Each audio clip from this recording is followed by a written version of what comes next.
Yo, what is going on, guys? It's your boy Get Shanked again, and today I have something a little bit different. As you can probably tell by the title, I'm gonna be trying to give you guys some tips on possibly getting better at mainly Call of Duty Black Ops 3. Some of these tips could apply to other first-person shooters, but I'm mainly gonna be talking about Call of Duty. So, um, I don't claim to be, one of the best in the game, but I've been playing Call of Duty for a pretty long time now, and I think I proved to be above average at it, at least. So maybe some people watching this video will hopefully take some tips from this and maybe get better. But it's gonna kind of be like a two-part video. Try not to babble on too much, but I just kind of jotted some ideas on a piece of paper, so I hope I don't butcher this up too much, and you guys can understand what I'm trying to say. So to start off with, sad to say, but if you're serious about gaming, part of being better at Call of Duty is going to cost you some money. Okay, so the first two big pieces of equipment, aside from the console and the controller, obviously, is your monitor slash TV you play on, and also how you get your audio. So headset, headphones, practically the same thing, or surround sound system. So what you want when you're playing first-person shooter is a monitor with a gaming monitor, not a TV. You want a gaming monitor with a good response time. And when I say response time, I mean basically if you move your analog stick right or left, it's how long it takes that to register on your screen. So basically you want to move your stick, and right as you move your stick you want to be able to see it on your screen.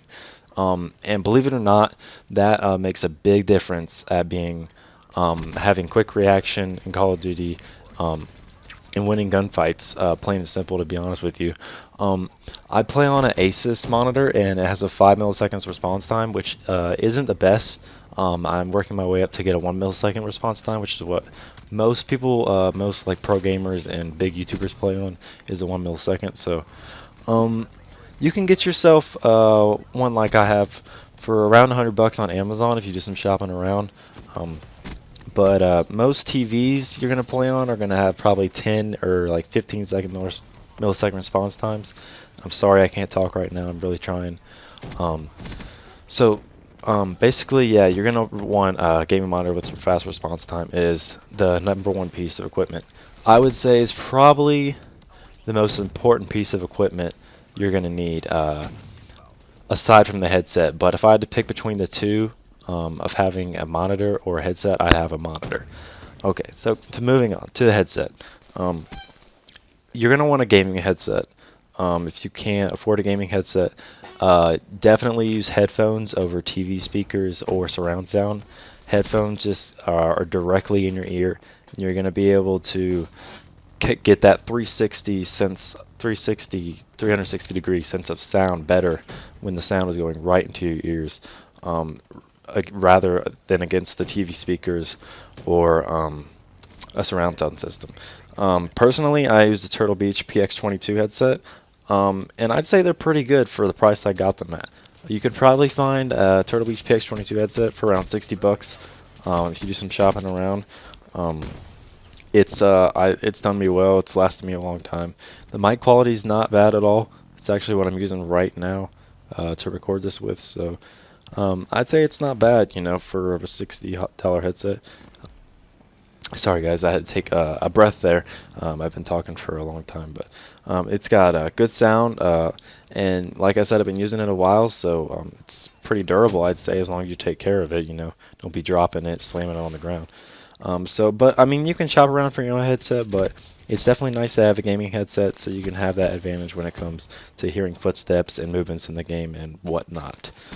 Okay, and to wrap it up with equipment, this is actually something that I recently got, and it's a SCUF controller. Most people, I'd probably say like 80% of the people that play Call of Duty probably don't have a SCUF controller, because they are pretty expensive, to be honest with you. I know I didn't get a SCUF until like 2 months ago, so it is possible to be good at the game like above average, I'd say, without a scuff controller. Um, but if you have the money to, I would say go ahead and get a scuff. It does take some getting used to. I'm not gonna lie to you, but it's definitely worth the purchase, I would say. And if I were you, I wouldn't get the electromagnetic response programming thing or whatever it's called in the scuff controller. It's kind of a waste of money, and the button setup that it default comes with is a good button setup. I'd say it's what I use, and if I had to go back and do it again, I would not get the EMR thing. But anyways, that wraps it up with equipment, guys. Next, I'm going to talk about um, like finding your in-game settings, and stuff like that. So when it comes to your in-game settings, there's not really much here. The main thing I want to say is you want to turn your brightness all the way up, excuse me, on your monitor, which you should be playing on a gaming monitor. Like I said, you want to turn your brightness all the way up so there's less chance of enemies being in dark places and you not seeing them.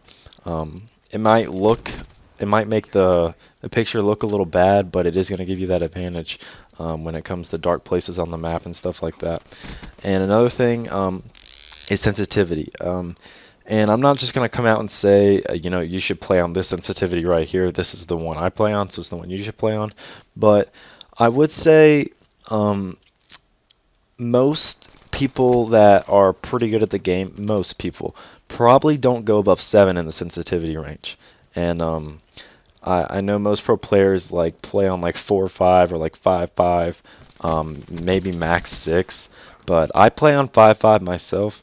I would definitely probably toy around with the lower sensitivities if I were you guys, but it's really all about what works for you. And so, I mean, I know that's just a blank statement to say, find what works for you, but I would probably try the lower ends first. It normally gives you the best accuracy, and accuracy and whatnot. And also, whenever you're playing with the lower sensitivity, you're going to want to practice centering up your target, because that's what's going to help you snap onto people. You want to get them in the center of your screen before you hit that L trigger, so you're right onto them and you hit them as quickly as possible. Okay, now next, going to the in-game, what you're going to want to work on while you're playing the game. So first off, I have written down is to learn your play style. There's two types of play styles to me. There's what you mainly see in my videos, which is run and gun SMG gameplay, and then you got kind of holding anchors in the map with an AR. So kind of like on Nuketown, sitting by the blue car is a very popular spot. Sitting up in one of the top windows is a very popular spot. Stuff like that. That's two main play styles, I'd say. And some people even do both of them. I mean, I have gameplays with ARs, I have gameplays with SMGs, but I'm mainly an SMG player. So learning your play style definitely helps out a lot. Some people just aren't good at running around with submachine gun. It takes them a while to get the hang of it. So I would definitely look into that. A good starting point is in Black Ops 3 is the Man of War. It's a very good gun. It's a little overpowered, I'd say, but it's a good gun, and I hate to say to use it because I hate getting killed by it. But definitely, if you don't know, start off with the Man of War. Throw on a reticle, grip, quick draw, maybe stock. But anyways, enough of that. Sorry about I'm blabbering on. The next thing you're going to want to do is learn the maps. You're going to want to take some time to learn the maps, learn the spawns, where the enemy is most likely going to be spawning at is a big part of doing well. If you can beat your team to the spawn, then you're most likely going to get a lot of kills that game, a lot more kills than the rest of the team is. And that's what you want when you're going for those crazy gameplays, like 70 kills in team deathmatch or whatever. Spawn knowledge is a huge, map knowledge in general is just a huge point in getting a Call of Duty. Another thing is looking at your radar. While you're playing, you want your eyes to be pretty much going back and forth between the radar and the game like constantly. And it may even get you killed sometimes, but it's a huge point when it comes to getting Call of Duty. You want to be looking at your radar because most people in pubs don't use a suppressor. So if you just pretty much stare at the radar while you're running around, then it's going to help you out a lot because people, might be shooting um, beside you and you won't even know it unless you're looking at the radar. I don't know. But I know that that helped me out a lot when I started out playing Call of Duty. I started looking at the radar more. I started getting better, learning where people were. And it's a huge part of, it's also a huge part of being good. I know I keep on saying that. Um, and, okay, in-game awareness is another point I like to talk about. Um, say you got, you hear a suppressed weapon on the map, and you hear a suppressed weapon to your left, and you're thinking, is that a teammate using a suppressed weapon or is it an enemy?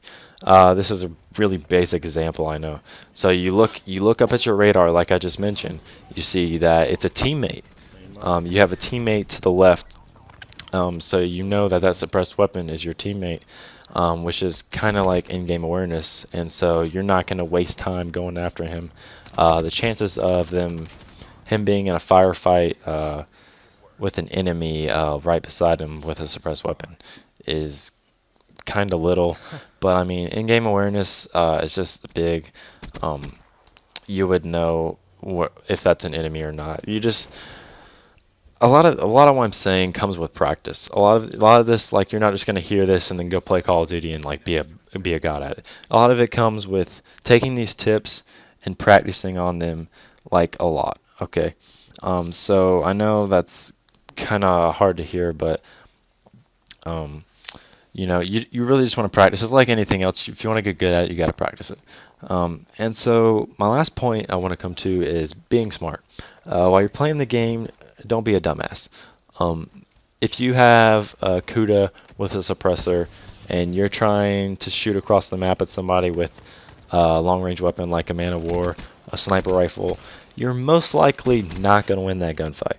So don't be a dumbass. Don't challenge him. You're probably going to die. You want to back off, probably take a flank route around to where they are, and they're most likely going to be sitting there whenever you get there. So you just come around up behind him with your submachine gun and shoot him in the back, and you got a free kill. Rather than trying to challenge him, probably dying, losing your streak. And yeah, so just be smart while you're playing the game. Don't make dumb decisions. And when I say these things, I'm by no means a perfectionist at any of this stuff. I think I'm pretty good at most of it, but I'm definitely not at top tier level. I definitely make some dumb decisions, make some huge mistakes while playing the game that cost me probably like 20 kills I could have gotten because I was one off streaks and I didn't get streaks. So streaks in this game are pretty good. They can get you 20 kills easily, like Wraith and Raps. Easily 20 kills, unless the enemy is shooting them down very fast. Alright guys, I was listening to this recording and there's a point I forgot to jot down that I want to talk about. And that it's the movement system in Black Ops 3 is a huge it can be a huge advantage to you if you know how to use it. And this also ties into using a SCUF controller. A SCUF controller allows you to take full advantage of the movement system of Black Ops 3, and pretty much it allows you to do a lot more in all the other Call of Duties too. Although I haven't used the SCUF in the old Call of Duties because I just got it, like I said. But you want to also get good with moving around the map with the movement system. I don't know if Call of Duty is forever gonna keep this movement system, but it's nice to go ahead and get good with it.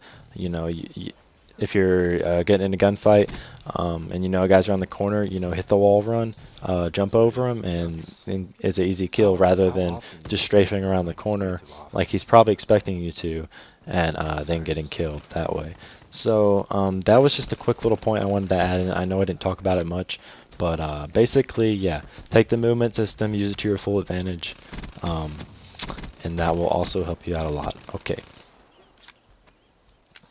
Anyways, I think that's going to wrap it up for the video, guys. I know I rambled on a lot, and I do apologize for that, but I was really just trying to be, what's the word, just be bold with you guys. I really can't think of the word. I'm sounding like a complete dumbass right now. Be straight. That's the word. I was trying to be straight with you guys.